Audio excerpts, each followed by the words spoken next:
This is your video in relation to the chapter Evaporation and Boiling. Now, in this particular video, we shall be covering factors affecting evaporation and condensation, how are they related, and the state of equilibrium reached by the two.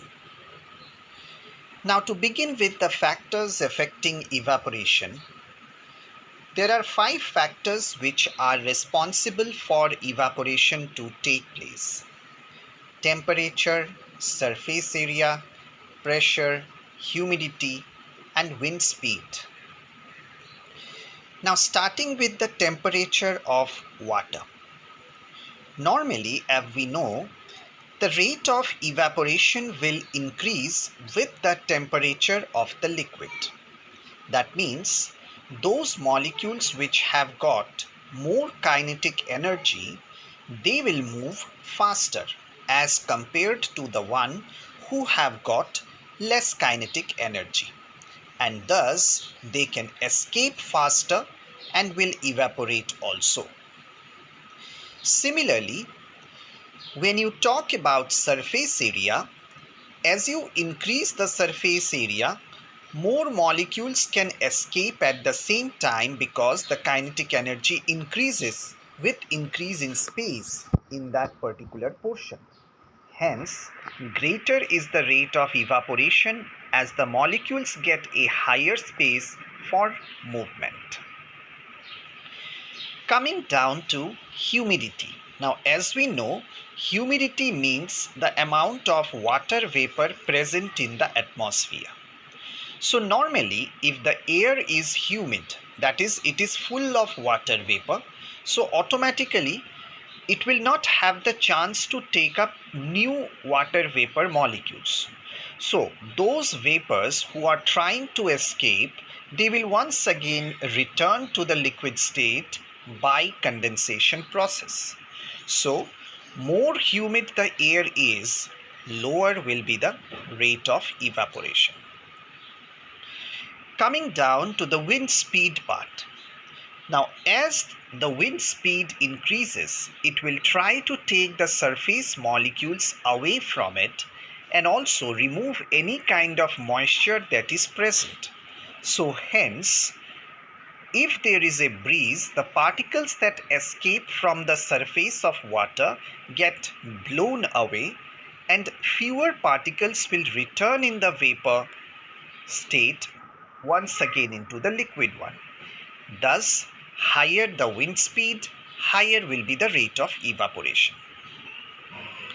Finally, coming down to the pressure part. So, as we know, if you keep on applying pressure, or if atmospheric pressure is higher, it will prevent the molecule from escaping from the liquid. It doesn't allow the molecules to evaporate. So, greater pressure applied on a liquid will result in slower rate of evaporation. Now finally, as we discuss about condensation, which is the process by which the vapor molecules are going to return back into the liquid state, and which is considered to be the opposite for evaporation. Now, as warm air can hold more amount of water, and that if suddenly cools down, the vapor has to condense.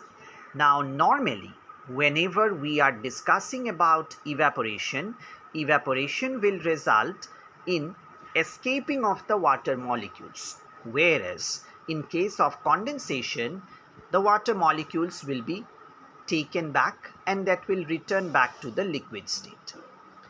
Now, normally, due to condensation, clouds and mist are formed from millions of tiny water droplets. And whenever condensation occurs, the latent heat of vaporization will be released. Okay, so whenever it is released, vapor will come back to the liquid state. Finally, as we reach it to the part of equilibrium, so it is considered as a stage at which the rate of evaporation and rate of condensation is the same. Now, as it becomes same, amount of liquid and amount of vapor do not change though evaporation and condensation is taking place simultaneously. Now, as both the processes occur together, this will conclude that a state of equilibrium has reached between the liquid and the vapor. Thank you.